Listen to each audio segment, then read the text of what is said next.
მოსამართლეს ზვიადესებუამ არ გაითვალისწინა დაცვის მხარის შუამდგომლობა.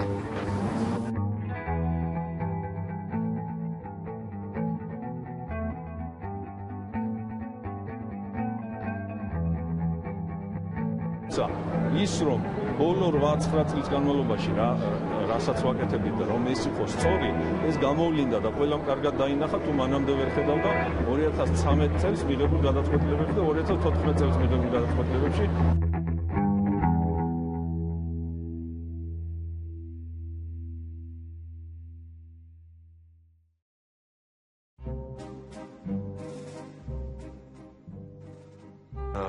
ყალბი ექსპერტიზების დასკვნების საფუძველზე ფინანსურ ექსპერტიზებს გულისხმობ ადამიანებს გააყიდინეს სახკარი. გამოძიებას გულისხმობ. ის ადამიანი ნამდვილად რა, ვინმეს პირნათელი გონია, რომელმაც დანაშაულებრივი ბრძანება შეასრულა, მან ხომ იცოდა განზრახვა წინასწარი, რომ უდანაშაულო ადამიანი უნდა ჩააკეტინოს ციხეში. ტენდენცია რომ მივიღოთ, რომ იცით რა, ყველა ესეთი ადამიანი მსხვერპლია, ჩვენ მივიღებთ ასეთ ტენდენციას, რომ შემსრულებლების არმია იქნება, ახალი ხელისუფლების წარმომადგენლებისთვისაც ამათ მერეც ვინც იქნება და ასე შემდეგ. ჩვენ რა გვინდა? 1 ოქტომბერს ხალხმა გააკეთა არჩევანი, რომ აღარ გვინდა ის მოძალადე მთავრობა, რომელიც ყავდა 9 წლის განმავლობაში. რა, ვერც ერთ მოსამართლეს, რომელმაც გამოიტანა უკანონო განაჩენი, ვერ შეეხებით, იმიტომ რომ მაინც მოსამართლე იმწარებდნენ, ისინი მსხვერპლნი იყვნენ და უნდა აიტანოთ მათი დღესაც მუშაობა.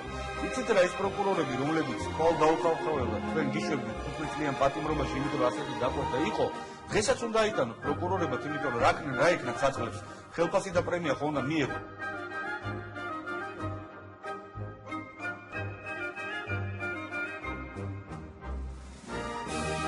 ათასამდე მომიტინგე, რომლებიც სასტიკად იქნენ დარბეული, ასობით დაზარალებული, იმ ფონზე, როდესაც დადასტურებულია ბრალდებულის დამნაშავეობა, რა თქმა უნდა, ელოდებიან გამამტყუნებელ განაჩენს.